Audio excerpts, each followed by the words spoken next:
A Second Chance at Love. Previous episodes are available in playlist. A link is given in the video description. Episode 47. Transfer Essie to another kindergarten. Estella kept crying throughout the entire drive back to the Farwell residence. "I don't want to transfer to another kindergarten, Daddy," she choked out while tugging at the hem of Lucian's shirt. Catalina was shocked when she saw them coming in. "What happened, Mr. Farwell?" Lucian simply maintained his icy cold expression and said nothing.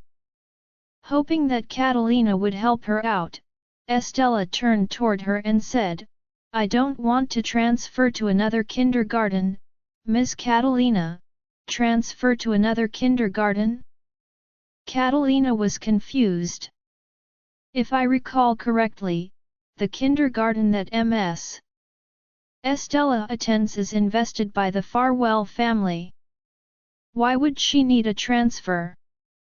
Besides, given Ms. Estella's condition, a transfer isn't exactly suitable for her." Feeling worried about Estella, Catalina glanced at Lucian cautiously and asked, "What happened, Mr. Farwell? Why are you transferring Ms. Estella to another kindergarten all of a sudden?" It wasn't easy for her to get used to the environment at the kindergarten, so a sudden transfer might not be a good idea. Lucian frowned as he glanced at Estella, who was still crying uncontrollably in his arms. Her eyes and nose were red, and tears continued to flow down her cheeks. Lucian was starting to feel sorry for Estella when he saw how sad she was, but he quickly recalled how dependent she was on Roxanne.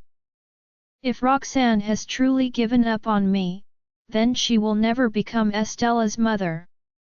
Instead of having Estella wait in anticipation and get disappointed, I'd rather have her cut ties with Roxanne sooner." Having decided, Lucian made up an excuse and said, "Farwell Group has recently invested in a much better kindergarten. The students are all from prestigious families in Horrington, so it would do Essie good to make friends with them." Catalina frowned slightly, but she didn't say anything further. Estella broke down crying again. "No. I don't want to meet them. I just want to play with Archie and Benny." "Then you'll have to attend kindergarten at home," Lucian said, then handed her to Catalina. "Bring her upstairs." Feeling sorry for Estella, Catalina said, "Ms. Estella doesn't seem to like it very much, Mr. Farwell. Maybe you should reconsider this arrangement." Lucian remained unmoved. Realizing that he was adamant about his decision, Catalina had no choice but to carry Estella to the bedroom upstairs. Estella's cries grew softer as she knew she would not get her way with Lucian. Catalina's heart ached when she heard Estella sobbing. Ms. Estella will always go quiet whenever her autism gets triggered. Even her cries become silent. Lucian felt his temples aching as he watched Catalina bring Estella upstairs. Essie's condition has yet to stabilize, and Roxanne and her kids have a huge influence on her. "I can already predict how Essie will respond if I forcefully cut them out of her life, but I have no choice in this matter. I have to do this." Lucian slumped against the couch and called up the head of the kindergarten. The latter freaked out when he heard Lucian's decision. "What? You want to transfer Essie to another school? Is there something we're not doing right, Mr. Farwell? If yes, please let me know. I promise I'll fix it. It's a personal reason and has nothing to do with the kindergarten."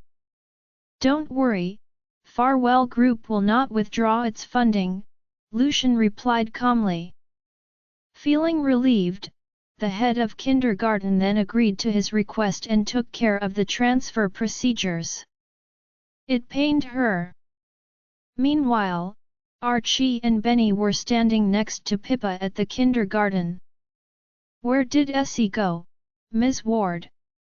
Pippa had no idea where Estella went, but she tried to reassure the boys. "Essie took the day off. But I'm not too sure about the reason. Will we be able to see her tomorrow?" Archie asked. Pippa was hesitant to answer that question at first. Seeing how anxious the two of them were, however, she flashed them a smile. "Yes, you will." Only then did Archie and Benny breathe sighs of relief. When classes were almost over, Pippa received a call from the head of kindergarten. He summoned her to his office and handed her a document and a pen. "All that's left to do is for you to sign this." Pippa took the pen and quickly read through the document. "Essie is transferring to another kindergarten? But why? Is there something we're not doing well enough?" she asked in confusion when she realized what it was. "Mr. Farwell said it was a personal reason. He also said he would continue funding this kindergarten, so you don't have to worry about a thing. Just go ahead and sign the document," the head of kindergarten replied with a smile. For some reason, Pippa couldn't bring herself to sign the document. "I was the one who sent Essie out the gate today. Had I known she would be transferring to another kindergarten, I would have at least had a word with Mr. Farwell. Essie is in no condition to transfer right now. Besides, I just promised Archie and Benny that they'd be able to see her tomorrow. If I sign this now, how will I answer the boys tomorrow?" "Well, hurry up and sign the document. I want to keep Essie here too because it'll maximize the amount of funding we receive from Mr. Farwell. However, this is his decision, so there's nothing much we can do about it," said the head of kindergarten. After taking a moment to recompose herself, Pippa signed her name on the document. The next morning, Archie and Benny ran up to Pippa immediately after Lisa dropped them off at the gate. "Good morning, Ms. Ward. Is Essie here?" they asked in unison. With a conflicted look on her face, Pippa shook her head. Thinking Estella was just running late, Archie and Benny stood next to Pippa and said, "Then we'll wait for her here." Pippa opened her mouth, but the words were somehow stuck in her throat. When it was time for class, Archie and Benny still saw no sign of Estella. Realizing that it was impossible to keep it a secret anymore, Pippa said, "Stop waiting. Essie won't be coming anymore." Archie and Benny went wide-eyed with shock. "Hey? Why? She was just fine yesterday. Why would she stop coming all of a sudden?" Pippa looked away to avoid their gazes as she replied helplessly, "I only found out about this after class yesterday. Essie is transferring to another kindergarten." Sure enough, Archie and Benny were shocked to the core. "Essie is going to transfer to another kindergarten? Why don't we know about this? Essie would have told us. It was probably a last-minute decision. I'm not too sure about the exact reason behind her transfer," Pippa said. That was when Archie and Benny knew Estella was really getting a transfer, and they were absolutely devastated. Pippa knew how close the three of them were, so it pained her to see them upset like this. However, all she could do was try her best to comfort them. "You three may not be in the same kindergarten anymore, but you can still play with each other when you're at home. His in her 1031. So mature for their age. While Pippa knew nothing about the affairs between their families, Archie and Benny knew exactly what happened. Daddy must have transferred Essie because he got into a fight with Mommy. He doesn't want to let us play with Essie anymore. Archie's and Benny's eyes reddened. They had always been obedient and composed in class, so this was Pippa's first time seeing them cry. For some reason, she found herself empathizing with them. Pippa knelt beside them and said gently, "Don't worry. The three of you are very close, so I'm sure Essie will come to play with you two very often. Besides, I'm sure Essie wouldn't want to see you two crying like this." Although Archie and Benny were still upset, they didn't want to cause Pippa any trouble. Archie nodded obediently and held Benny's hand as he said, "Come on, Ms. Ward. Let's head inside." Pippa breathed a sigh of relief when she saw them stop crying, but she still felt bad for what they had to go through. My goodness! These two are so mature for their age. Apart from being a lot quieter throughout the day, Archie and Benny showed no unusual behavior. It wasn't until class was over that their eyes turned slightly red. Pippa could see that they were still upset about Estella leaving, but she didn't know how to comfort them. She simply held their hands in silence. Lisa frowned in confusion when she arrived and saw their expressions. "What's the matter? Did you two get into a fight with the other kids?" Archie and Benny shook their heads. "Essie is transferring to another kindergarten, Ms. Lane." Lisa froze in shock when she heard that. As she looked at the kids in the kindergarten, she realized Estella was nowhere to be seen. "And here I thought Mr. Farwell had brought Essie home." "Who knows, that's all right. You can have your mommy take you to Essie's house if you want to play with her." Lisa sounded somewhat uncertain when she said that. Lucian and Roxanne had practically cut off all forms of communication with each other. Lisa had no idea what happened between them, let alone if Roxanne would allow Archie and Benny to visit Estella. Even so, she could only try her best to reassure them that everything would be all right. Archie and Benny pursed their lips and shook their heads. "Mommy and Daddy are still fighting, so there's no way they'll let us visit Essie." The boys sniffled at the thought of that and tried their best to suppress their tears.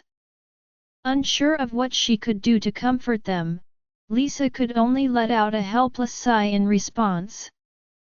Upon arriving at the mansion, Lisa brought Archie and Benny into the house as quickly as she could. Roxanne was already waiting for them at home. The moment they came in through the door, she noticed something was off about her kids. "What's wrong?" she asked in confusion. Archie and Benny ran toward her upon hearing her voice. Roxanne stretched her arms out to give them a big hug. "Tell me what happened." "Essie is transferring away, Mommy," Benny replied.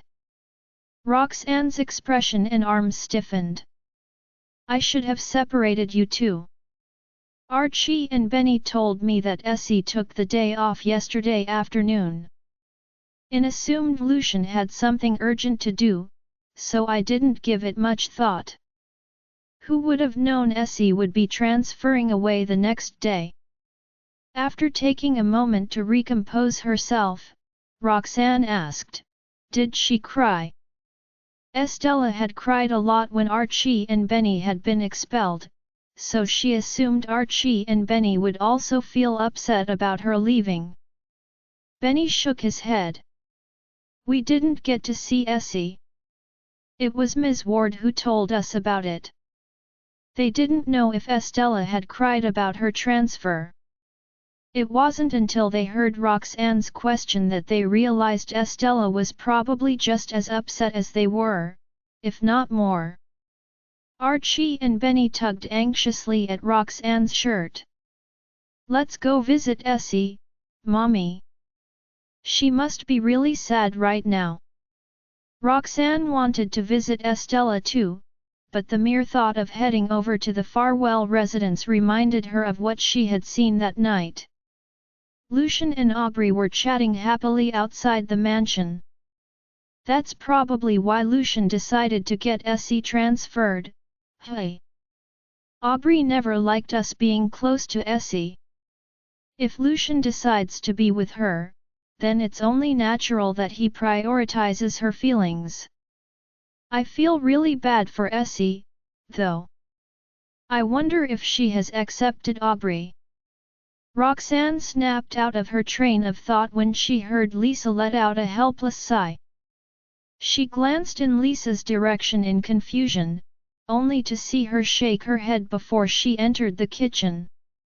Lisa had seen how Estella behaved when she was around Roxanne and the boys. She couldn't stand the fact that Estella had to leave the people she liked so much. As Roxanne shifted her gaze back toward Archie and Benny, she saw that their eyes had gotten a lot redder. They looked as though they would burst out crying at any second. Roxanne had rarely ever seen them cry, so she knew they must be really upset. Benny tugged hard on her shirt. "Let's go, Mommy." However, Roxanne brushed his hand off and said in her calmest voice possible, "Mr. Farwell must have his reasons for getting Essie transferred." Archie and Benny weren't having any of it. "But Essie will miss us." Roxanne let out a helpless chuckle. "That's true, but the three of you won't always be together. There will come a day when we have to say goodbye to her." Lucian probably knew that was coming. That must be the reason he brought Essie away as soon as possible.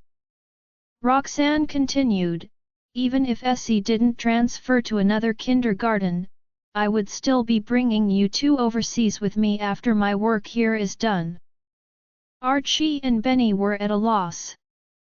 "What? We're still leaving the country? Didn't Mommy give up on that plan?" As though Roxanne had read their minds, she patted them on the heads and said, "Honestly, I'm at fault too. I should have separated you two from Essie when I told her we would be leaving the country." Archie and Benny could not understand why they had to leave Estella. "Happy, why can't we stay together with Essie forever?" Benny couldn't help but ask. "We don't have to be separated if Daddy and Mommy reconcile." When Roxanne heard Benny's straightforward question, her expression stiffened a little. "That's because," the kids stared intently at her, waiting for her answer. After a few moments, she braced herself and stated the reason. "That's because Mr. Farwell will get married sooner or later. By then, Essie will also have a new family and grow attached to her mommy." Archie and Benny pouted after listening to that. "Mommy is still unaware that we already know about our births. Why can't Daddy's wife be her?" Roxanne was clueless about the thoughts going through the boys' minds as she explained, "Mr. Farwell must have his considerations for deciding to transfer Essie to another school. Perhaps he wants to provide her with a better educational environment. After all, with her family background, she should receive the best education in the first place." She looked away the entire time as she spoke, not daring to meet Archie's and Benny's gazes. Archie frowned. His voice sounded slightly hoarse as he uttered stubbornly, "If Essie is transferring to another school, we'll move to the same school as her." Roxanne furrowed her brows. Before she could say a thing, Archie added, Benny can find out about Essie's new school, and the money I earn should be sufficient to fund our education fees." Archie and Benny had different talents. Roxanne's skills in their areas of expertise were very limited, so she chose not to interfere in what they did. Benny had displayed his outstanding hacking skills in front of her on multiple occasions. Hence, she knew he was indeed capable of discovering the school Estella would be transferring to. However, she knew nothing about how much money Archie had earned via all those years of trading stocks and managing his finances.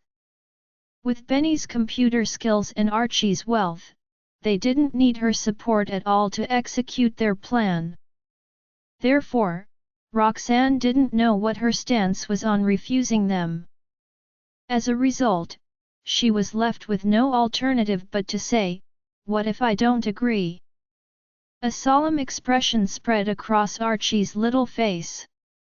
"Why do you disagree? Aren't you worried about Essie?" Roxanne was rendered speechless. It wasn't until after a while that she barely came up with a reason. "Mr. Farwell made the decision regarding Essie's school transfer. Since he didn't tell you two about this, that means he didn't want you to tag along. If you enroll in the same school as Essie and he relocates her again, will you two keep following her around?" Considering that possibility, Archie and Benny lowered their heads in disappointment. They yearned to tell Roxanne that they had already known about how they came to be. However, Roxanne constantly avoided Lucian and even forbade them from divulging their actual age to him. The boys reckoned she was firm on not letting Lucian know about that matter. Hence, they were afraid of scaring Roxanne away if they abruptly told her the truth. If that happened, it would be even more difficult for them to meet with Estella again. At that thought, Archie and Benny did not say anything else. Assuming the boys had conceded, Roxanne patted their heads with her heart aching. "Be good. Essie will certainly be happy at her new school." After she said that, tears brimmed in her eyes before Archie and Benny even responded. "Judging from Essie's personality, there's no way she'll be happy for suddenly having to get used to a new environment. Still, this is the only way I can console Archie and Benny. Quit fighting." Naturally, Archie and Benny also knew Estella wouldn't be thrilled to attend a new school. Nevertheless, they decided not to push that matter further when they saw Roxanne's reddened eyes. "We got it, Mommy." Roxanne forced a smile at her kids. "Let's finish our meals and get rested earlier." The boys nodded obediently. Subsequently, the trio had their dinner absent-mindedly. They returned to their rooms after taking a few bites of their food. Roxanne lay on her bed, looking at the conch shell Estella gave her, with complicated emotions churning within her. She had just been listening to Archie and Benny giving her an account of their fun time hanging out with Estella the day before. Unexpectedly, Lucian had transferred Estella to another school that day. She could easily imagine how hard Estella would have cried when the latter was informed of that matter. Nonetheless, she was no longer in a position fit to comfort the little girl. Roxanne didn't even have the courage to ask how Estella was doing. At the thought of Estella's tear-stricken face, Roxanne felt heart-wrenching pain in her chest. Meanwhile, inside Archie and Benny's bedroom, the two boys huddled together on the same bed. "Don't cry. Don't soil my bed with your snot." Archie regarded his little brother, who was sniffling continuously, with a tense expression. Tears brimmed in Benny's eyes. Under Archie's watchful gaze, he tried his best to suppress his urge to cry. Essie must be crying her eyes out, Benny uttered in an undertone. Archie knitted his brows and nodded. That's why we must hurry up and go comfort her. Hearing that, Benny gradually calmed himself. But Mommy forbids us from meeting with Essie. In that case, we'll go there secretly. Archie had already come up with a plan. Benny's eyes lit up instantaneously.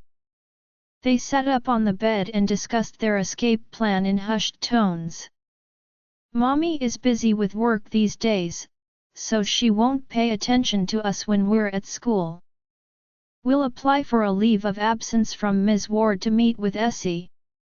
Despite his youthful voice, Archie wore a mature expression, looking like a little adult. Benny nodded firmly. Then, he seemed to have thought of something. But what if Mommy finds out? Archie glanced at Benny with his brows furrowed. Mommy won't find out. We'll put our watches at home. Mommy will then think we are home because we feel under the weather. You'll already be back home when she returns at night. Archie's plan sounded flawless. This time, Benny bobbed his head in agreement instead of asking more questions. It'll be even better if we can run into Daddy.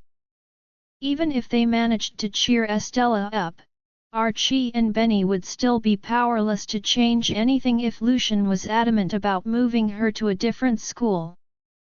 The best outcome would be for us to meet with Daddy and ask him not to transfer Essie to another school. Benny pondered naively. Naturally, Archie was well aware of the thoughts going through Benny's mind because he shared that sentiment. I really hope Daddy and Mommy will reconcile. Benny turned sorrowful again. Archie hugged his little brother and comforted him confidently, they will. If we encounter Daddy tomorrow, we'll convince him not to transfer Essie to a new school and to quit fighting with Mommy. Benny nodded vigorously. Okay. The two boys conversed under their breath while looking forward to meeting with Lucian the next day. Soon, they drifted off to sleep on the same small bed. Sneaking out. Lisa went to wake Archie and Benny up the next morning. Tender feelings formed within her the moment she opened the door and saw them asleep in the same bed. They woke up on their own before she said anything. However, their countenances were pale. Ms. Lane, my head hurts. Having sobbed for some time and fallen asleep late last night, their voices were still hoarse, and their faces were a little pale. Lisa's heart sank upon hearing that. She quickly checked their temperature, but they showed no signs of having a fever. Hold on. I'm going to fetch your mother. With that, Lisa left to get Roxanne. Roxanne had been busy with research those past few days. By then, she was all prepared and ready to leave. When she heard Lisa mention that the kids weren't feeling well, she put her bag down and hurried to their room upstairs. What's wrong? Ms. Lane told me you aren't feeling well. Benny threw himself into Roxanne's arms. Mommy, my head hurts. Roxanne frowned and reached out to check on him, only to find that he showed no symptoms. Archie yawned beside them. Benny kept snatching my blanket, so I hadn't slept well. Roxanne surmised upon hearing what they said, you might have caught a cold while snatching the blanket from each other. Both the boys had bitter looks on their faces. As soon as Roxanne let go of Benny, he flopped onto the bed lifelessly. Roxanne furrowed her brows upon noticing how unwell they seemed to be.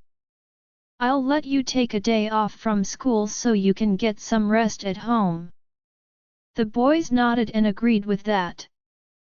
After that, Roxanne immediately informed Pippa of the boy's absence that day. "I have important work to do today, so I can't take care of you at home. Go back to your beds and get some sleep. You'll be fine after you wake up."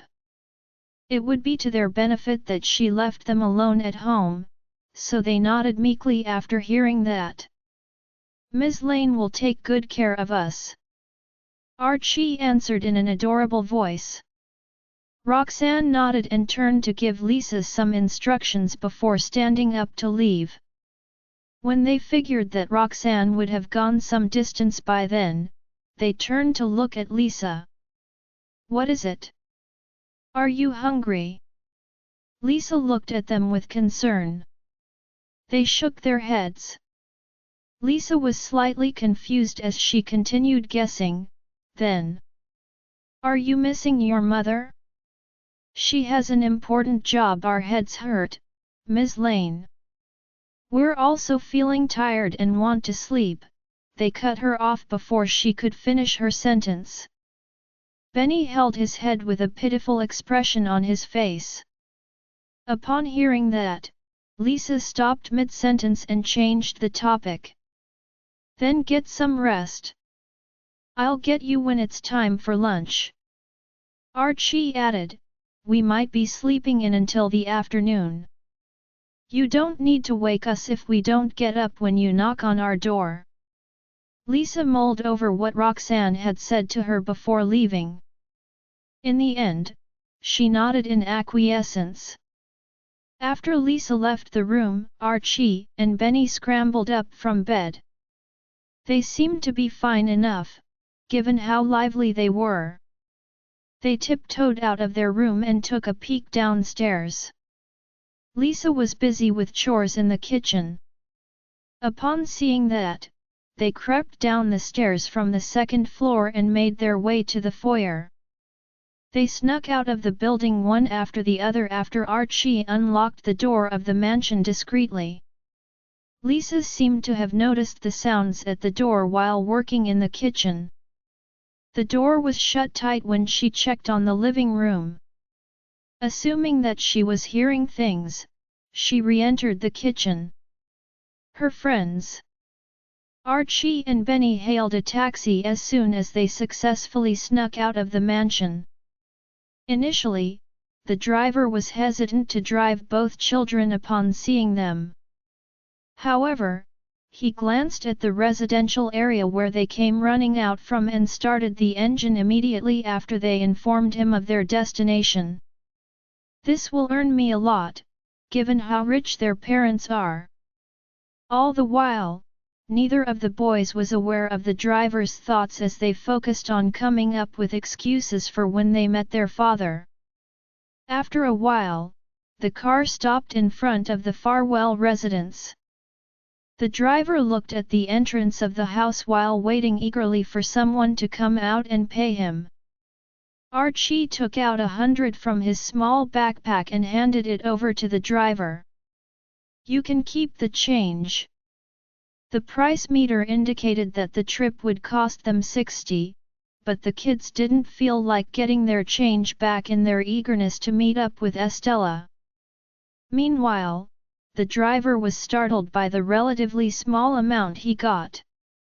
The children had gotten out of the taxi by the time he snapped back to his senses. Despite Archie being the taller of the two, he could only reach the doorbell while standing on his toes given their height. Someone answered the intercom as soon as it rang. "Who's there?" Catalina was stunned for a moment as she stared at the screen, on which nobody was visible. After a moment, she heard the childish voices of Archie and Benny. "It's us, Ms. Catalina. We would like to visit Essie." Catalina felt for the children upon hearing that. Estella must have wanted to meet with them too, seeing how she spent the night before weeping. However, Lucian had left with her early that morning. Moreover, he made a point to instruct her to deny the boys' entry if they happened to drop by. Upon recalling that, Catalina had no choice but to steel herself and inform the boys, "Ms. Estella isn't home. You should leave." She averted her gaze and hung up immediately after, unable to face them. Meanwhile, the boys exchanged looks of suspicion while still standing at the entrance to the manor.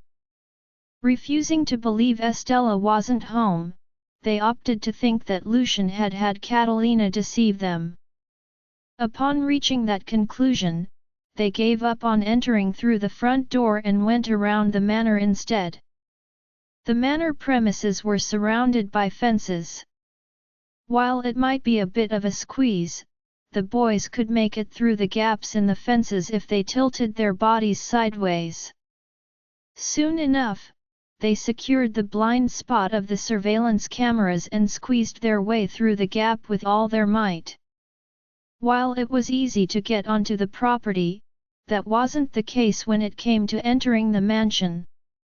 Benny shrugged and keenly awaited his brother to come up with a solution. Archie furrowed his brows as he raised his head to study where he remembered Estella's room to be. He figured that Estella would lend a helping hand to get them upstairs if she had seen them. However, they didn't notice any movement from within the room even after spending some time waiting there. They didn't see Estella, nor did they run into Lucian. While they were feeling disappointed, a cry could be heard near them. Where did those kids come from? Followed by the question, two men in black suits showed up before them. Benny trashed about. "Release me! I came to find Essie."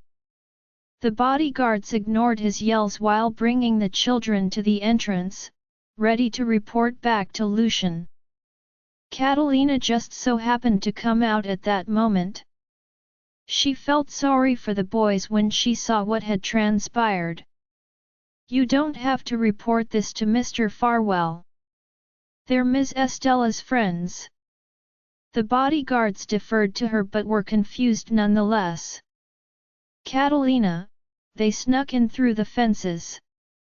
Catalina felt even more for Archie and Benny when she heard that. "You don't need to look any further. I didn't lie to you. Mr. Farwell had left with Ms. Estella early this morning. What do you need?" Archie frowned. "Would you happen to know where Mr. Farwell brought Essie?" Catalina hesitated for a moment before answering. He had perhaps brought her back to the Farwell main residence. She recalled having seemingly heard Sonia calling Lucian over the phone. It was likely that Sonia requested that Lucian send Estella over, to which Lucian agreed. Archie and Benny's gazes dimmed upon hearing that. Then, Archie asked tentatively, "Can you perhaps tell us where the Farwell main residence is?"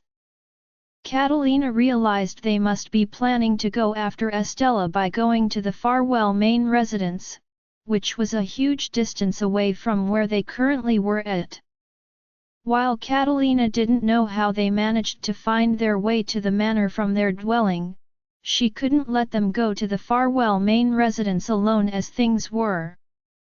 "I know the location, but I can't tell you." With that, Catalina motioned for the bodyguards to unhand the boys. "You must have snuck away without Ms. Jarvis knowing. Go home now. Don't make her worry." The boys pouted and stood there stubbornly for some time. It wasn't until they saw that Catalina wouldn't budge that they turned to leave in defeat. They had been looking forward to meeting Estella and Lucian ever since the night before. In the end, they only wasted their time by trying. Benny's eyes reddened as he moped along. Archie pouted while walking alongside Benny with a stern expression on his face, worried about Estella's well-being. They were so deeply immersed in their thoughts that neither noticed the lavish car driving in their direction not far away. "It's those boys. Aubrey's face fell instantly the moment she laid eyes on the boys who were strolling by the road. Sonia requested her to retrieve some clothes for Estella from the manor. She didn't expect to bump into the boys that early in the morning during a workday. Those boys are still sticking around Estella even though she's going to transfer to a new school soon.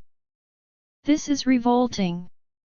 If Aubrey were the one driving, she would have turned the car around and gotten out of there. She got increasingly riled up as she watched the boys leave her field of vision. I ought to teach them a lesson so that they would leave Estella alone.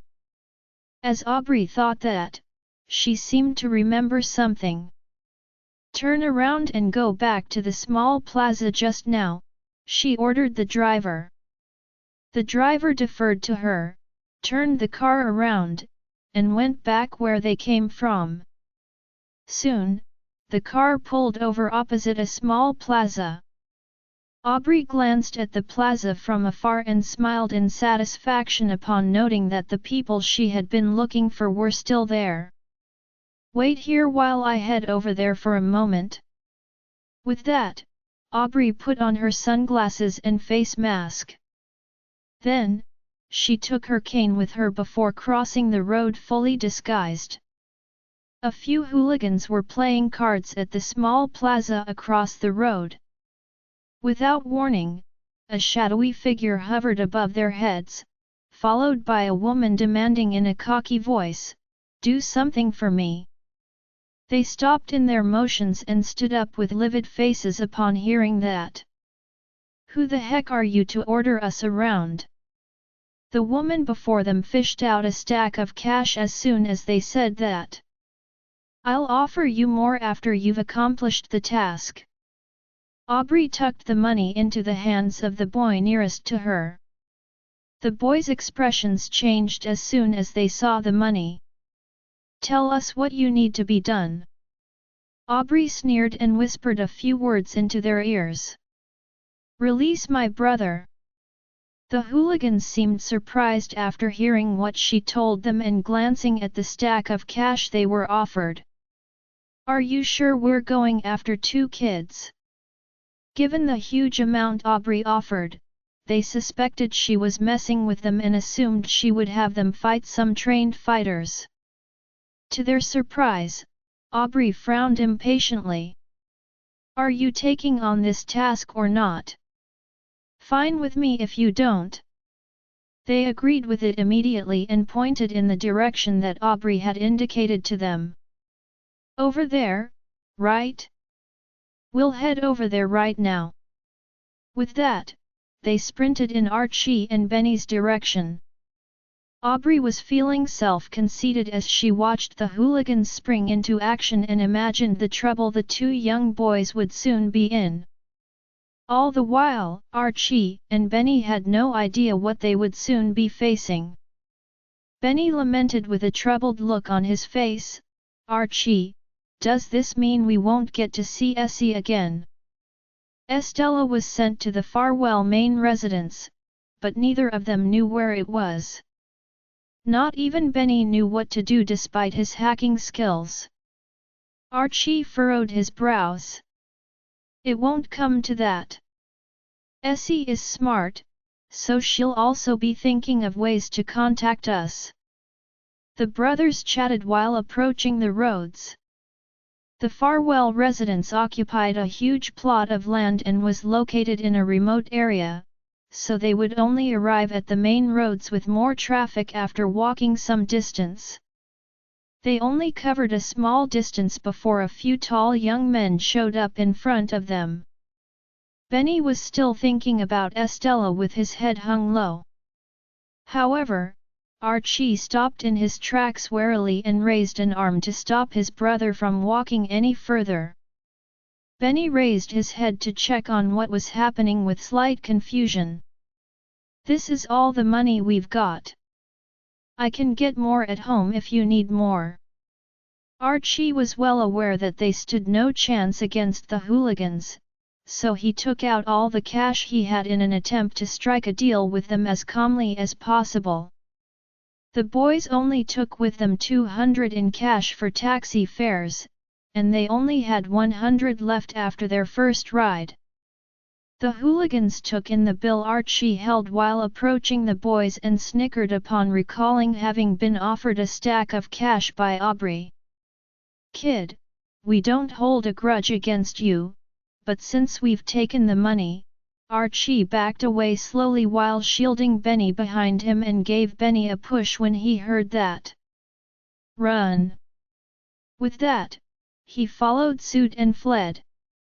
It was apparent that the hooligans were up to no good, especially if they were hired by someone. "They must be after us. Don't run. You won't outrun us anyway." The hooligans were startled by their reaction but quickly snapped back to their senses and went after the boys. Given that they were much taller and faster than Archie and Benny, they caught the boys with ease within moments. "What do you want with us?" Archie trashed about. "I can go with you. Release my brother." The hooligans found his demand funny. "You're quite protective over your brother, kid. While we find such sentiment touching, money is far more important." With that, they exchanged glances and dropped the boys on the ground before encircling them. The boys collapsed on the ground after falling onto it. Archie was distressed when he noticed the hooligans had surrounded them. "It was my idea to sneak out to find Estella, and Benny merely tagged along. I have to bring Benny back home unharmed." The thought gave him a surge of energy. He fumbled for a few pebbles on the ground and cast them in the direction of the hooligans next to Benny. They were paid.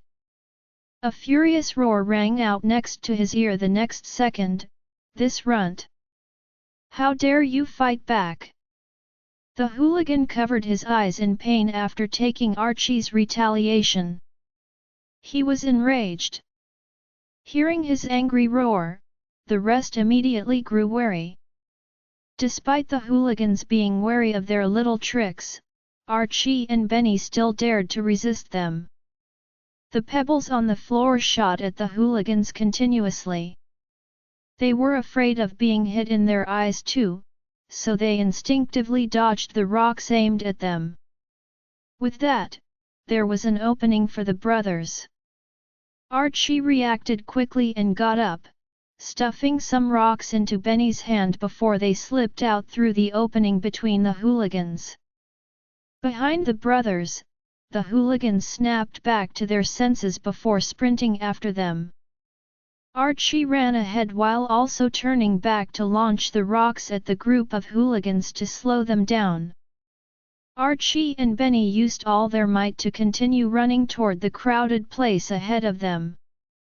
They finally arrived at a crowded plaza. The hooligans dared not chase after them in public, so they could only stand some distance away and watch as Archie and Benny slipped further into the crowd. Benny could not catch his breath after running for so long. "Who are those people? Why did they do that to us?" Archie frowned at that question as he recalled what the hooligans had said earlier. They were paid, but he could not think of anyone who would have paid them. After pondering for a moment, Archie still could not find the answer. He shook his head at Benny and said, "We should hurry up and go back now since they might be waiting to intercept us somewhere else." Benny recalled the terrifying scene from earlier and nodded fervently with a lingering fear inside his heart. Just like that, Archie and Benny walked hand in hand away from the crowd and left the plaza from another exit. They halted a cab and headed back to the mansion. The sky had already turned dark when they arrived home. Archie and Benny tiptoed inside the mansion. Lisa was preparing dinner in the kitchen, and she murmured to herself, "They've been sleeping for the whole day. I wonder if they're hungry." Maybe I should make more food for them than usual." Hearing that, Archie and Benny giggled and quickly ran up the stairs. Before they could go take a shower, they heard someone opening the main door downstairs. Then, Roxanne's voice was heard immediately after. She asked Lisa about the kids. Archie and Benny exchanged a glance and quickly hid under their blankets, covering themselves tightly and only showing their heads. They injured their arms when they fell earlier, so they could not let Roxanne see that. As soon as they lay in their beds, they heard someone walking up the stairs. Not long after, someone pushed open the door to their bedroom from the outside. Roxanne learned from Lisa that her sons had been sleeping for the whole day. She did not want to wake them up, so she quietly slipped inside their room to look at them. "Mommy," Archie and Benny pretended to have just awakened as they rubbed their eyes in a daze. Roxanne smiled at them. "How are you feelin'? Do your heads still ache?" They quickly shook their heads. "Not anymore." Hearing that, Roxanne was relieved and said, "I heard from Ms. Lane that you had been sleeping for the whole day and didn't eat anything. You must be hungry, right? Come on. Let's get you both downstairs for dinner." She wanted to get them out of their beds as she spoke. Archie and Benny got reminded of the scrapes on their arms, so they refused to get out of their beds in front of Roxanne. "Mommy, we will head downstairs later." Roxanne frowned, but she did not think much about that. She only urged them by saying, "Hurry up then." The kids nodded obediently in response. Roxanne did not say anything else and headed downstairs. Almost crying not long after, Archie and Benny slowly ambled down the stairs. They did not want Roxanne to see their injured arms, so they deliberately changed into their pajamas with long sleeves. Roxanne was waiting for them by the dining table. As Archie and Benny walked up to her, she suddenly felt something was amiss. She stared at Benny for a long time. Then, she frowned and asked, "Benny, what happened to your hand?" A scrape on Benny's hand appeared rather unsightly. Hearing his mom's question, Benny stiffened up. He followed Roxanne's gaze and noticed the scrape on his palm. Upon seeing that wound, Benny immediately looked at Archie for help. Archie knitted his brows tightly. He figured Benny must have injured his palm when the older kids pushed them earlier. Still, he did not expect the scrape on Benny's palm would be so eye-catching. Roxanne quickly sensed that her kids were hiding something from her. "Ms. Lane told me you were asleep the whole day. Did you boys sneak out?" She knew her sons better than anyone else. Aside from sneaking out, Roxanne could not think of any other explanation that could make her sons seem like they had stayed in their room and slept for the whole day. Lisa stared at Archie and Benny in shock. "No way! Why did I not realize that they snuck out?" She had been busy doing chores on the first floor the whole day, so she would definitely have noticed if Archie and Benny had snuck out of the mansion. Hearing that, Archie and Benny lowered their heads in guilt, not daring to say anything. Taking in their reactions, Roxanne knew she must have guessed it right. "Come here." With her expression darkened, she reached out a hand toward Archie and Benny. They exchanged a look but still obediently walked over to her. Roxanne rolled up their sleeves and saw the scratches on their arms. Those scratches were much more severe than the scrape on Benny's palm. She couldn't believe Archie and Benny would keep quiet when they were so badly injured.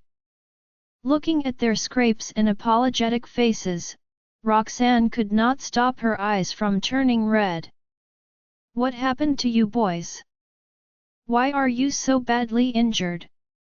As she spoke, Roxanne rolled up their pants to check if they were injured elsewhere. Sure enough, there were scrapes on Archie and Benny's legs too, but those wounds were much lighter than the scrapes on their arms.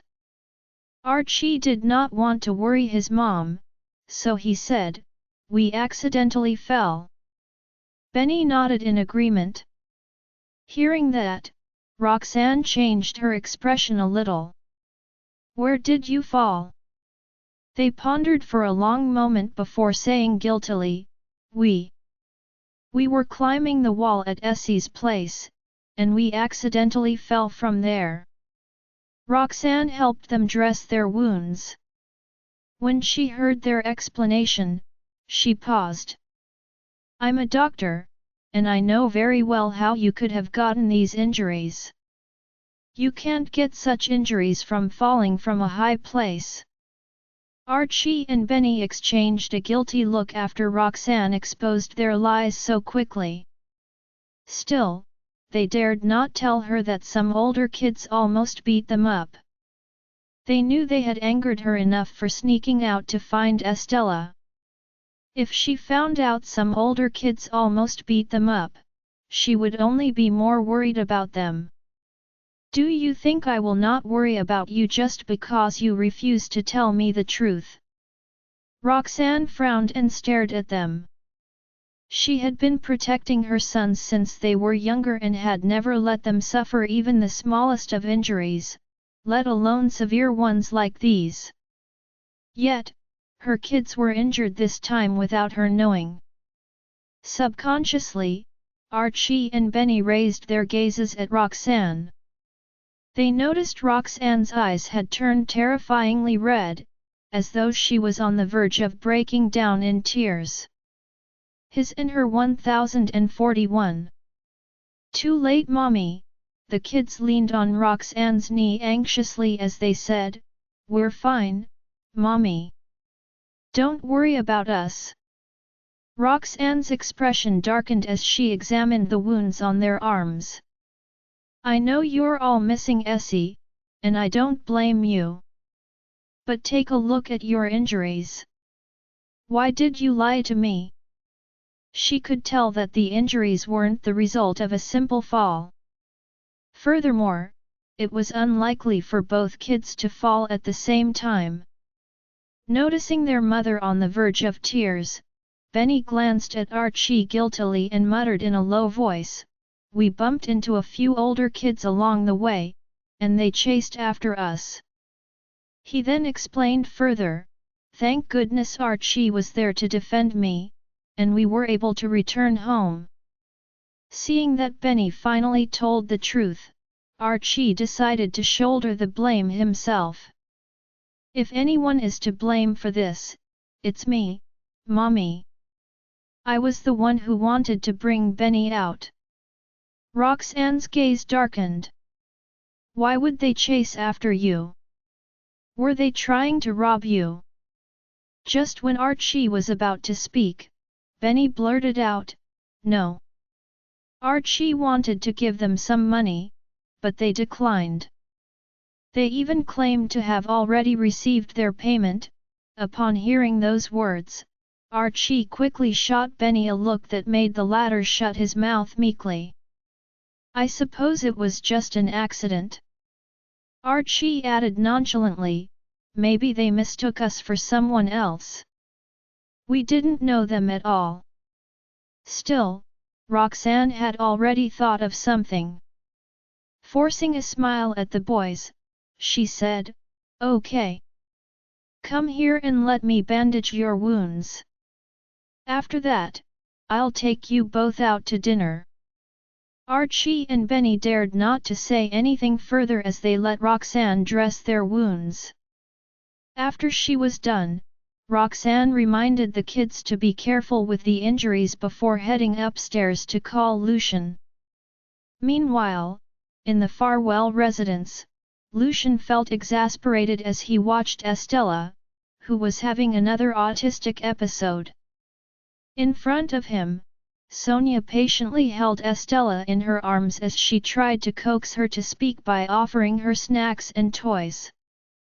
Nonetheless, Estella didn't even bother looking at them.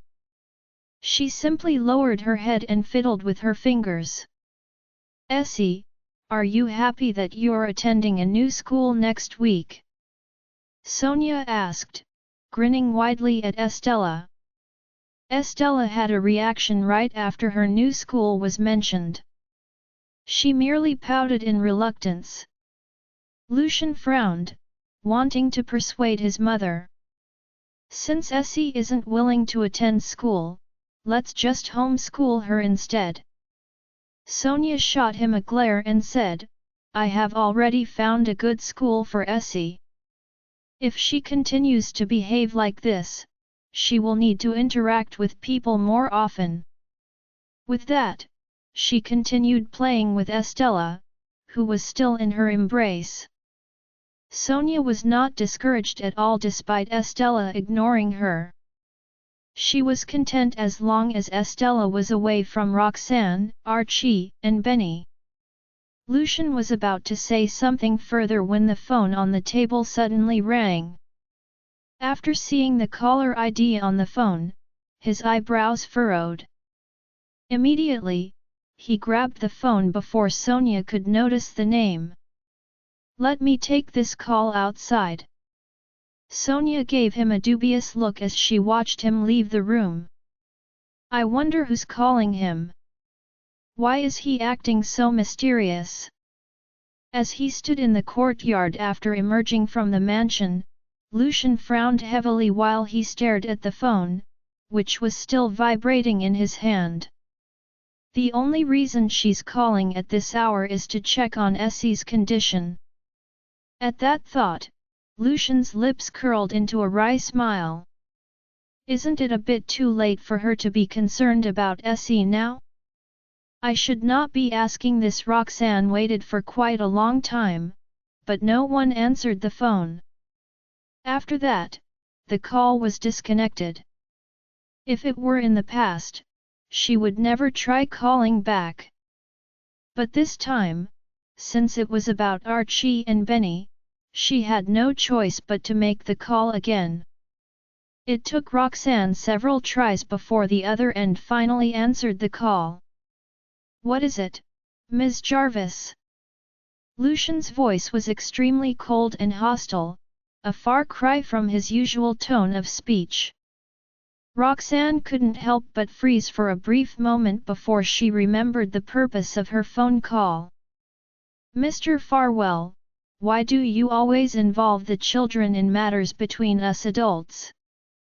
With a cold voice, she uttered, "Even though you forced Essie to transfer to another school without considering her condition, I don't have anything to say about that since she is your daughter. But how can you be so narrow-minded that you would reject Archie and Benny's visit?" Lucian raised his brows when he heard Roxanne's words. Initially, he thought the reason she called him was to ask about Estella's condition. It hadn't occurred to him that she would call to confront him. In truth, Lucian had expected both Archie and Benny would come looking for Estella.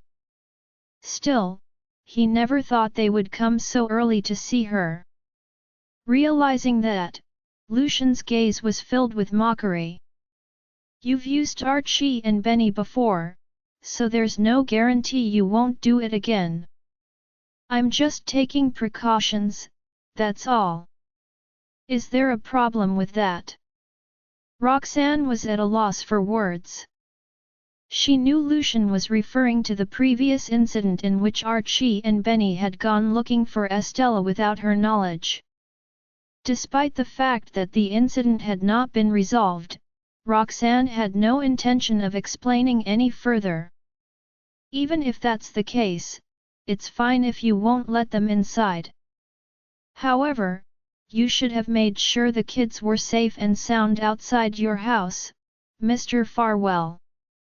Upon hearing her words, Lucian's expression darkened instantly. What do you mean? Roxanne's voice was brimming with rage. Archie and Benny were both injured when they got back from your place. They told me they were chased by a few juveniles. Do you need me to notify the police since the area around your house is terribly unsafe? Roxanne could only think of one person who would pay the juveniles to hurt Archie and Benny, and that person was Aubrey. As she recalled the scene she saw that night, Roxanne had already associated Lucian and Aubrey together. Since this was Aubrey's doing, Lucian may have been involved as well. On the other hand, Lucian knew nothing about Archie and Benny going to the manor that morning, let alone know about the boys' dreadful encounter. Despite the fact that he had already planned to comply with Roxanne's request and cut off contact with them, Archie and Benny had actually grown attached to him. Deep down, Lucian was also fond of them as well. When he learned that the boys were hurt, Lucian was very much displeased. Who did that to them? What kind of person would dare to harm Archie and Benny in broad daylight? And they even had the audacity to do it near my manor. Yet, Roxanne questioned him instead. Shouldn't I be asking you this question, Mr. Farwell? Hearing that, Lucian suddenly realized that the true reason for Roxanne's phone call was actually about this matter.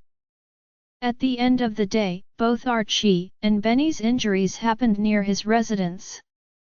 With that thought in mind, Lucian's tone softened gradually.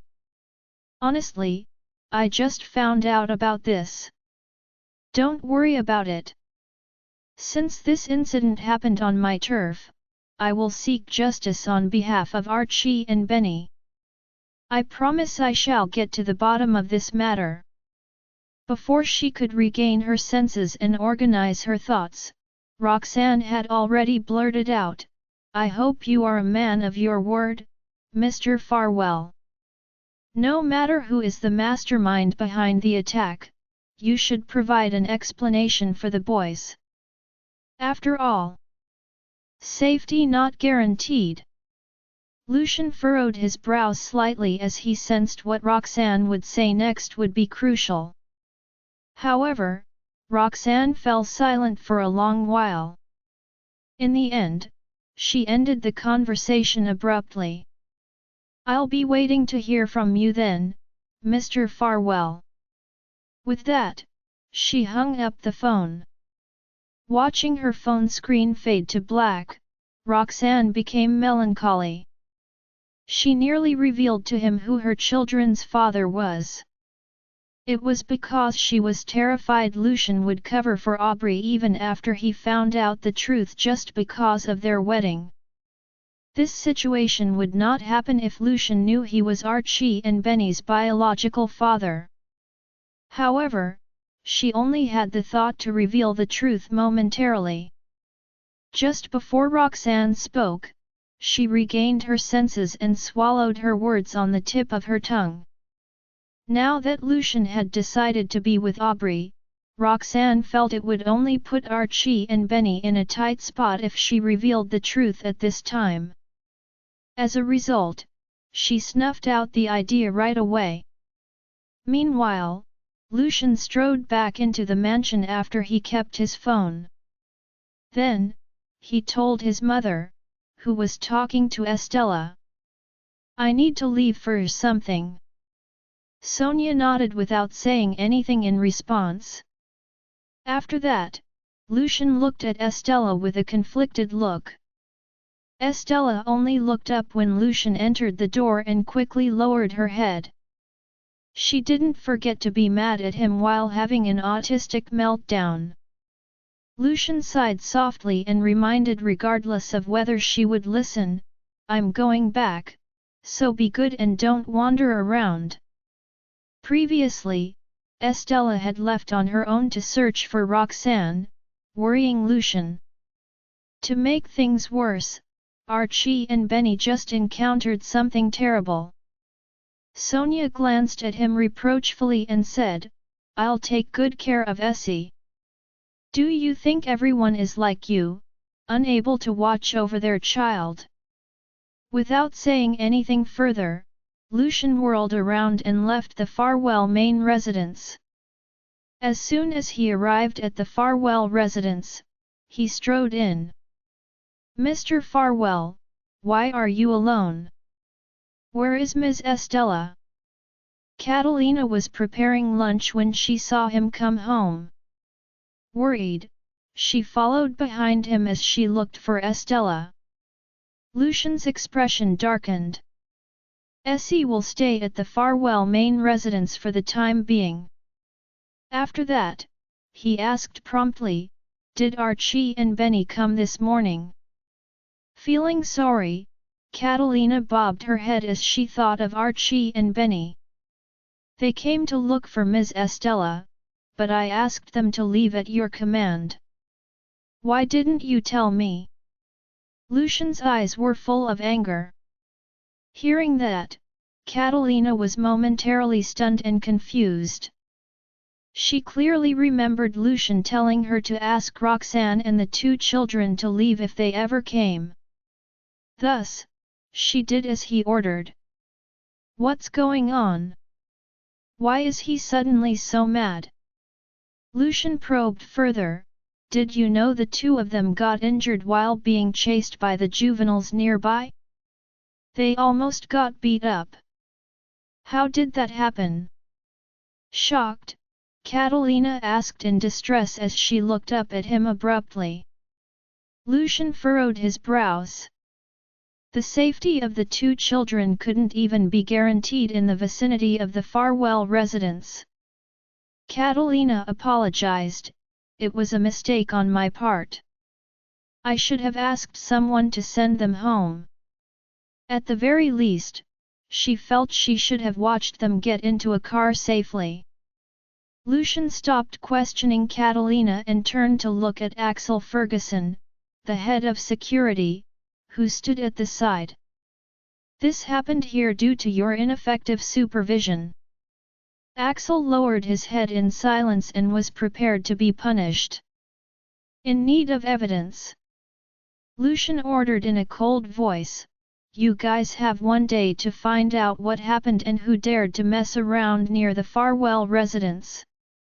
After hearing that, Axel agreed without hesitation and immediately led people to patrol nearby the residence. The few hooligans who took money from Aubrey received an order from her to stay around the area for the next few days to keep an eye out for the two children. Aubrey felt they would come again since they didn't see Estella when they came the last time. As long as they dared to come, they wouldn't be able to escape easily as they did.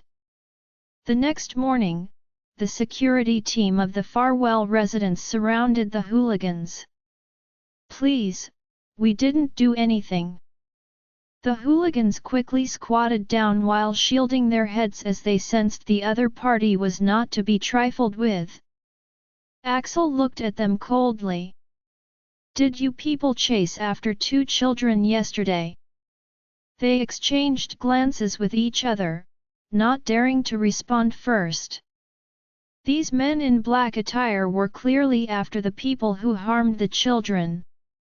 The hooligans knew if they admitted they were the ones who attacked the children, they might not be able to leave safely. Didn't you hear me? Axel kicked one of them in displeasure. He didn't use all his strength, but it was enough to intimidate them. I'll talk, the hooligan who got kicked immediately cried out as he shut his eyes. Then, he continued, someone paid us to do this. Otherwise, we would never have dared. Those two children looked like children from rich families. If someone hadn't paid us, we wouldn't dare to provoke them. After coming clean, he inched back into the group. Sir, I've revealed everything. Please don't give me a hard time, Axel frowned as he heard that and probed coldly, "Do you know the person who paid you? What does he look like?" The hooligans shook their heads fervently and answered, "It's a lady, but she covered herself fully. We couldn't see her face at all." Looking at the tall man in black in front of them, the hooligans felt miserable. They realized they should have noticed earlier that things wouldn't be as simple since the woman covered herself so cautiously. The hooligans thought they got lucky and didn't expect to get into huge trouble. Axel looked at the hooligans with a scrutinizing gaze and saw them trembling in fear. It was clear they wouldn't dare to lie. After confirming the information, Axel gave a gesture to his subordinates. Shortly after, the hooligans got surrounded by the team and started to wail in pain. Axel stopped the team after some time and warned coldly, "This is a lesson for you all. Stay away from this area in the future." The hooligans were wounded differently, and when they heard what Axel said, they nodded while covering their wounds. After Axel watched them leave, he led the team back to the manor and reported to Lucian. Lucian had been staying at the manor for the past 2 days. He was working in the study when Axel returned. The look in Lucian's eyes darkened when he heard Axel. So, they were following someone else's order. Who could it be? Who dares to do such a thing on my turf? According to the hooligans, they were hired by a woman who covered herself completely. A conjecture flashed across Lucian's mind, but he forcibly suppressed it. "Carry on with the investigation," Lucian instructed coldly. Although he had a guess in mind, he needed concrete evidence. Axel assented without hesitation and turned to leave. Meanwhile, Lucian frowned as he picked up his phone. It was natural for him to inform Roxanne since there was progress in the investigation. The answer is clear. Roxanne was changing Archie and Benny's dressing when her phone suddenly rang. When the boys saw the caller ID on the screen, their eyes lit up. In contrast, Roxanne's eyes dimmed. The only matter she had with Lucian at the moment was the matter of the boys' injuries.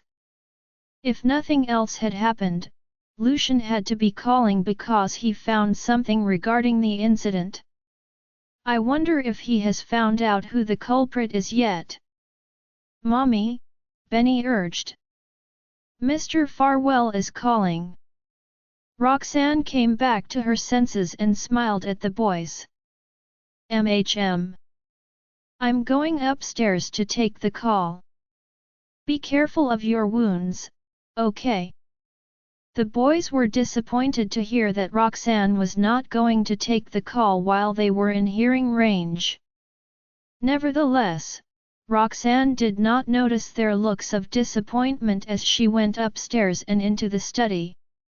"I've looked into the matter, and indeed, someone bribed them. However, I still haven't found who that someone is," Lucian said just as Roxanne picked up the call. Roxanne turned grim upon hearing that. "Have you not found out who it is, or do you not want to tell me the identity of the culprit?" She guessed that it was Aubrey, and she did not believe that Lucian would not be able to find a single clue pointing toward Aubrey's involvement after such a long time of investigating. Lucian frowned. "What do you mean, Ms. Jarvis? I told you that I'd look into this properly for Archie and Benny. If I had found out who was behind this, why would I hide the identity of the person from you?" Roxanne sneered. "What if that person is Aubrey Pearson, your fiancé? There's nothing I can do if you want to cover up for her." Lucian froze. In a mocking tone, Roxanne went on, "Mr. Farwell, are you saying that you still have no leads on who drugged the kids the other time? At that, Lucian's expression darkened. Even if Roxanne did not say anything outright, he could guess that Roxanne was telling him Aubrey was the one who drugged the kids. However, his men had been keeping a close eye on Corey the entire time, and they had not seen Corey contacting Aubrey. Still, Lucian did not think that Roxanne was accusing anyone, he just wanted concrete evidence for her words. Didn't you always want to know the result of my investigation? I'll tell you now, then. I found out that a researcher who used to work at the Pearson family's research institute stole a batch of bacteria from another institute and is now missing, Roxanne uttered coldly. Is that evidence enough for me to feel suspicious about Aubrey's involvement? Lucian knew little about the bacteria, let alone the fact that Roxanne had already found many clues pointing toward Aubrey's involvement. Why didn't you tell me about this? He questioned her. A chuckle came from Roxanne. Is there a point for me to tell you about it? How am I going to make sure that you won't cover up for your fiancé like this time? Frankly, this was something she did not want to voice to him, but Aubrey had been hurting her children again and again. Therefore, Roxanne no longer cared about trying to keep things civil between them. After a period of silence, Lucian slowly said in an indifferent tone, "We need solid evidence to prove that Aubrey's behind this. Your words aren't enough." Right as those words left his mouth, a dead silence took over the conversation. For a long while, Roxanne did not reply to him. In the end, she laughed, but it was a sound tinged with resignation. In that case, then I really do not have any solid proof. There isn't anything I can do if you think that I'm just slandering her, Mr. Farwell. With that, she barked out another self-deprecating chuckle before ending the call. She thought that the answer would be clear to Lucian after telling him about the clues she found. Who would have known that Lucian would be that defensive of Aubrey? How was she ever going to find concrete evidence with the power she had? Know your limits. Frida soon conveyed Aubrey's message to Corey. Initially, Aubrey thought that the deal could be done via the internet. After all, Lucian's men were still monitoring Corey. However, when the day of the transaction came, Aubrey found herself ill at ease. If she did not watch him with her own two eyes, how was she going to make sure that Corey really deleted the photos? With that thought in mind, Aubrey paused in her motions and uttered to Frida, "Tell Corey that I'm going to watch him delete those photos myself." Frida stiffened. "But we might get exposed for this," tamping down the feelings of displeasure in her heart, Aubrey said with as much patience as she could summon, "If I don't do this, who knows if Corey's going to lie to us." Frida did not agree with Aubrey, but she still told Corey about Aubrey's intention. Naturally, Corey was not interested in meeting Aubrey in person. Nevertheless, 10 million was too great of a temptation for him to resist. After a moment of contemplation, Corey sent an address to Frida. That was where they were going to meet. Frida agreed to it. The next morning, Frida drove Aubrey to the location. The place was at an unfinished building, which was also the place Corey had prepared for himself to go into hiding. He never thought he would end up using it for this. When the two women arrived, Corey was already waiting in the unfinished building. "Hand me the money, and I'll delete the photos," Corey said as he lazily waved the camera at them when he saw the two women. "That must be the camera he used to take pictures of me." Aubrey gritted her teeth and hissed, "I'll transfer half first. Once you delete the photos, I'll transfer the other half." Corey readily agreed to it before gesturing for her to transfer the first half. As a private investigator, Corey was a well-prepared man. He had even prepared an account for Aubrey to transfer the money to. In no time, Aubrey transferred $5 million to him. Then, Corey deleted the photos while she watched him. After that, he showed her the camera to let her make sure that no photos were left. It was only then Aubrey transferred the other $5 million to him resentfully. "I never thought you'd be someone like this." Corey raised a brow at that. "Of course, people like us who are in illegal dealings have to keep an ace up our sleeves. What are we going to do if our client runs off without paying?" Aubrey growled out, "You'd better have deleted everything, or else I'm never going to let you off the hook." "Don't worry. I'm a man of my word as long as you pay up." Corey curled his lips. "Also, thanks to you, we're now in the same boat. I'm not that stupid to pull a dumb move like that." He was speaking the truth. If not for Aubrey's cruelty in laying a finger on the 3 children while spying on Roxanne, Lucian would not have tracked Corey down. They were now in the same hot water.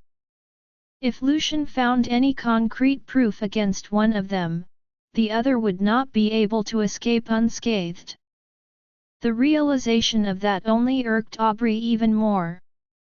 After all, why would she want to work with someone who might stab her in the back at any time? Still, she had to cooperate with Corey.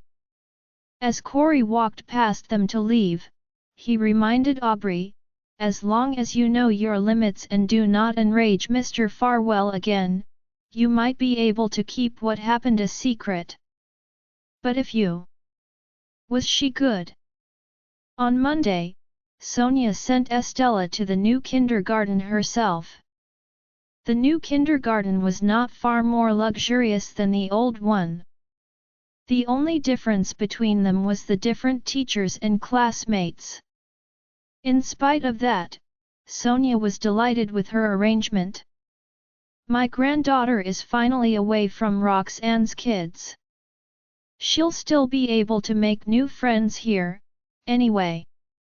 Sonia was so preoccupied with thinking about Estella's future that she completely neglected Estella's feelings. After handing the girl off to the teacher, Sonia turned and left. The teacher drew her brows together as she looked at the tear-stricken face of Estella. The children who were admitted into the kindergarten were either from rich families or powerful families, so they had to be carefully handled. Their parents were even more troublesome to deal with than them.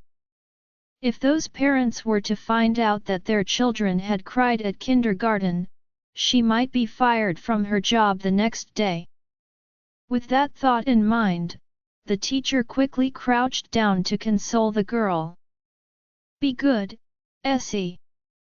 The kids are waiting for you in the classroom.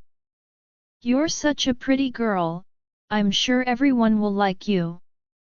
It was only when the teacher was talking to Estella did she realize the girl had delicate features and was a silent crier. Hence, her crying did not frustrate anyone, it only made others feel bad for her. The teacher's words did not reach Estella at all. Estella just kept crying with her head hung low. The teacher was stumped. The only thing she could do was lead the girl into the classroom and introduce her to the other children. As Estella looked sweet and cute, some of the other children soon gathered around her to console her. Yet, Estella ignored them all, wringing her hands as she continued to sob. Anxious, one of the children hurriedly grabbed her hand, hoping for Estella to stop ignoring them. However, the touch startled Estella. As she moved away from the child, she screamed. "What's the matter?" the teacher cried out, swiftly approaching the crowd to find out what happened. Even the children were stunned by Estella's response. Once they came back to their senses, they began treating her in a completely different manner. "She's so strange." The children started thinking of Estella as a weirdo. Not only was Estella ignoring them, but she was even screaming non-stop. At that, the teacher frowned as certain thoughts made themselves known in her mind. "This girl doesn't seem normal." A headache formed in the teacher's head when she realized that. In the end, she asked the other children to return to their seats as she tried to console Estella herself. Unfortunately, Estella was unresponsive to anything she said. Luckily, Estella had stopped screaming, she was now only ignoring everyone. The teacher gave up, thinking, this is fine as long as she doesn't disrupt the other kids.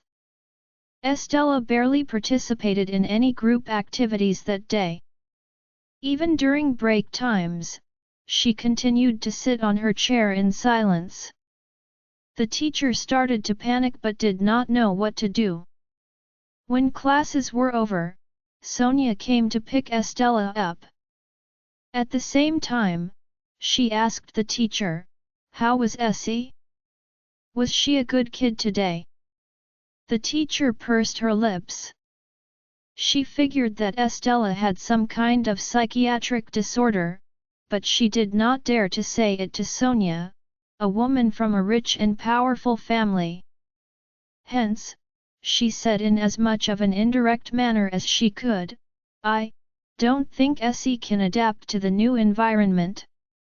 She's quite rejecting of the kids." Sonia patted Estella's head, unfazed. "Didn't I tell you that you should make more friends? Why are you ignoring them? I will hit you." The teacher glanced at Estella before turning to Sonia. She then rephrased her sentence. "It's not that Essie is ignoring the other kids, it's that she screams when they come close to her." Then, as if life was trying to prove the teacher's words, Sonia noticed a few children who were getting picked up by their parents whispering as they looked in Estella's direction. Along with the teacher's words, Sonia could guess what those children were whispering about. "Our Essie takes a while to warm up to strangers. It's her first day here, after all. I hope the teachers will be more patient with her," Sonia said, maintaining her polite demeanor. "Essie will be a good kid once she's used to them." Then, Sonia lowered her head to look at Estella and asked, "Right, Essie?" Estella pressed her lips tightly together as she continued to hang her head. It was as if she did not hear Sonia. Sonia furrowed her brows and crouched down patiently. "I'm talking to you, Essie." The girl blinked before looking away from Sonia. "I think it's best for Essie to return to her previous school. The girl will feel safer with people she knows around her," the teacher suggested. The mention of Estella's original school reminded Sonia of Roxanne and her two boys. Estella was her granddaughter. Yet, the girl seemed close to Roxanne and her boys while being exceptionally distant from her, her own grandmother. In what way am I not treating her well? With those thoughts in her mind, Sonia turned furious. She had to get Estella to say something to her. "Do you want to go back to your old school?" Sonia questioned with an icy look on her face. Estella pursed her lips. Right as she was about to nod her head, Sonia continued speaking. "I put a lot of effort into finding a new kindergarten for you. Can you bear to let me down? The kids here like you too.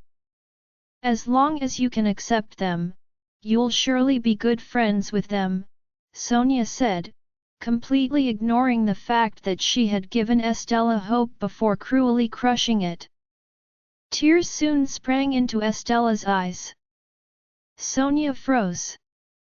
In the next second, Estella's tears fell uncontrollably, and she began bawling in front of the kindergarten. Ah! Out of habit, the teacher stepped forward, about to comfort the girl. However, Sonia pulled Estella over to herself and uttered, "Stop crying." Estella bawled even louder. She had been living with Lucian all this while. Although Sonia knew about her condition, she had never seen Estella in a meltdown. Her temples throbbed even harder at the sight of the girls crying, and she became extremely frustrated. "Stop crying," she yelled by the girl's ear. Startled, Estella paused for a few seconds. She resumed crying a moment later. The teacher panicked, but she did not dare to take a step closer to the girl and her grandmother. When Sonia realized that threatening Estella worked, she lifted her hand as if she was going to hit her in the next instant. "If you keep crying, I'll beat you." Frightened out of her wits, Estella hiccuped and started crying in silence instead. Sonia had no idea that the girl was frightened. Instead, she thought that her method worked, and she stood back up in satisfaction. The teacher's heart ached after she saw how Sonia treated her. "I'll talk to her when we get home. I'm sure she'll be more cooperative tomorrow." With that, Sonia lifted Estella into her arms and turned to leave. Lesser interactions. Estella silently sobbed the entire ride back to the Farwell main residence. Meanwhile, Sonia managed to calm herself down. Her heart ached when she saw Estella crying her eyes out. "I wasn't really angry with you. I was just scaring you. Don't cry." Naturally, Estella was unconvinced. She pursed her lips as fat tears continued to roll down her cheeks. Sonia had no choice but to try and coax her. However, not only did it not help, Estella's eyes were now swollen from how much she had cried. As Lucian was worried about Estella, he came over to check on her after finishing work for the day. "Why is she crying so much?" He frowned when he saw how swollen Estella's eyes were.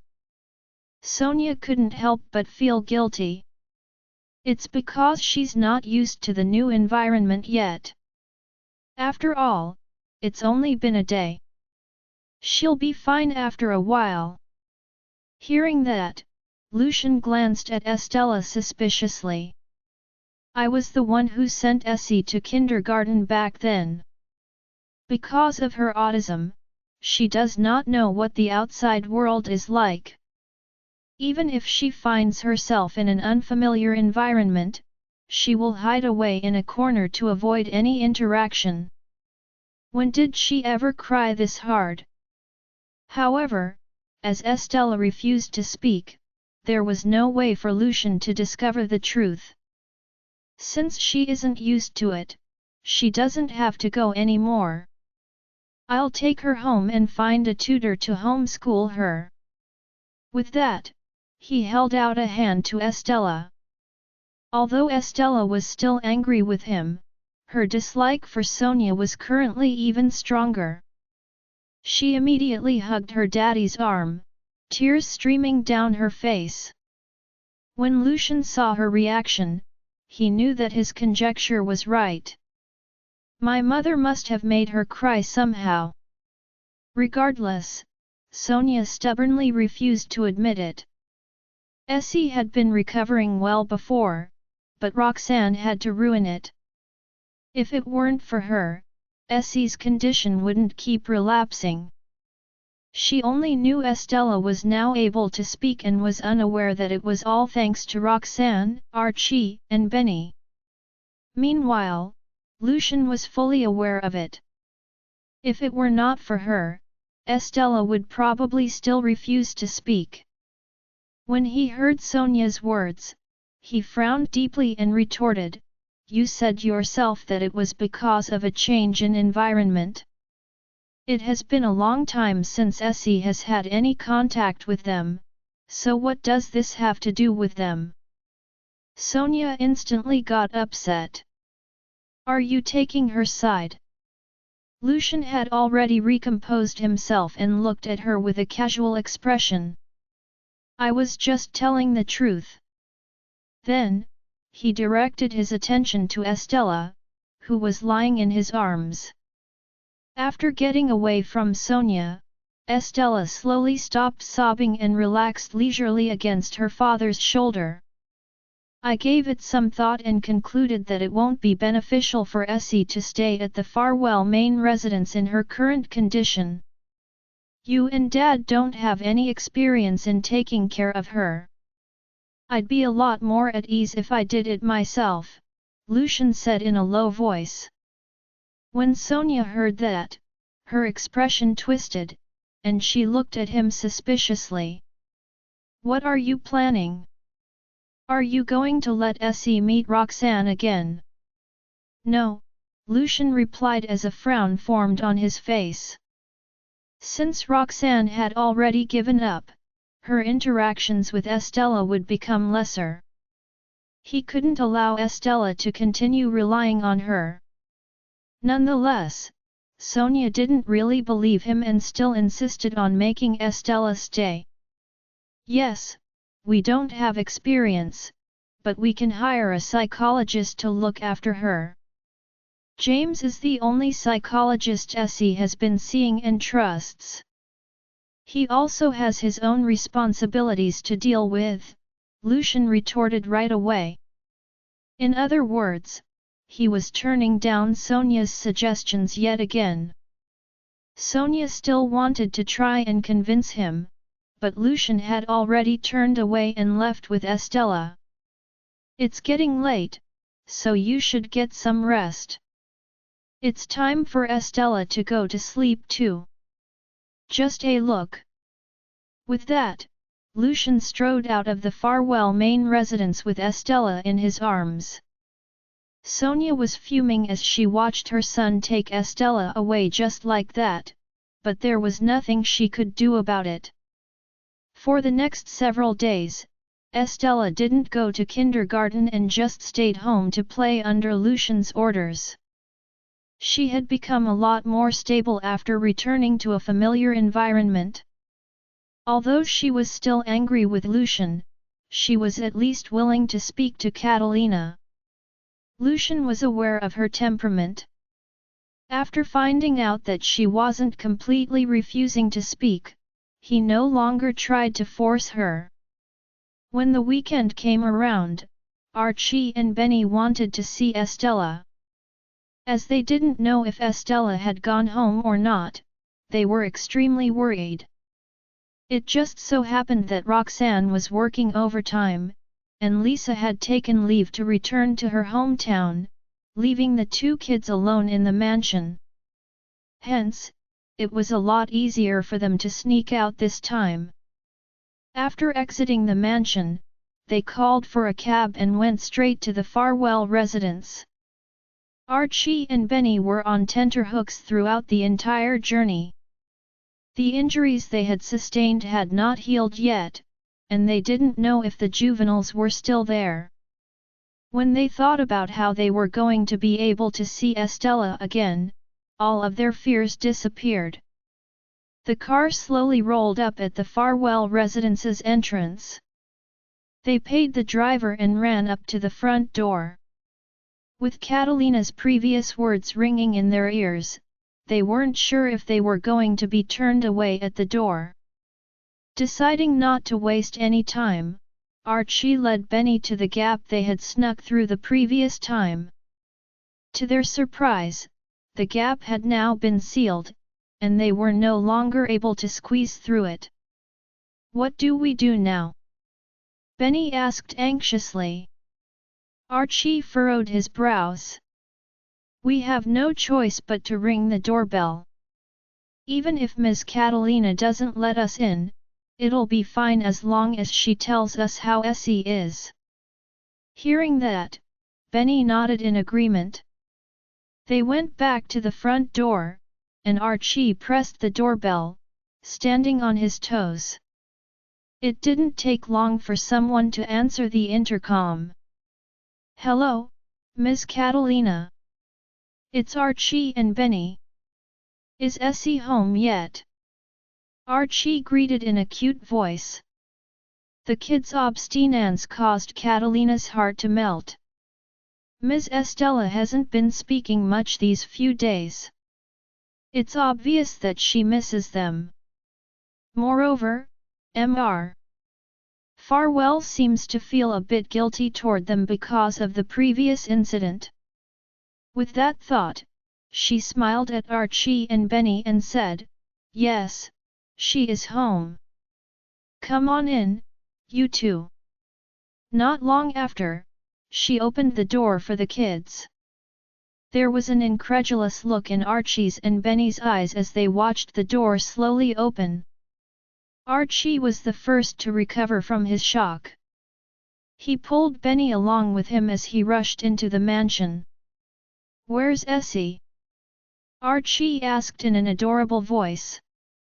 Catalina pointed upstairs in response. They thanked her politely and immediately ran upstairs. Warmth washed over Catalina as she watched the children's retreating figures. "I've always felt that these three children should be together just like this." Meanwhile, Estella had locked herself in her room, playing with Legos by herself. Her hands were busy stacking the blocks one by one. When she heard a knock on the door, she assumed that it was Catalina. Recently, Lucian would only come in to see her when he came home at night. Catalina was the only one who would talk to her during the day. With that in mind, she answered the door without even looking up. Immediately after, the door to her bedroom was pushed open. Join our Facebook and WhatsApp group for more updates, link is given in description. Rest audiobook will be continued in next episode.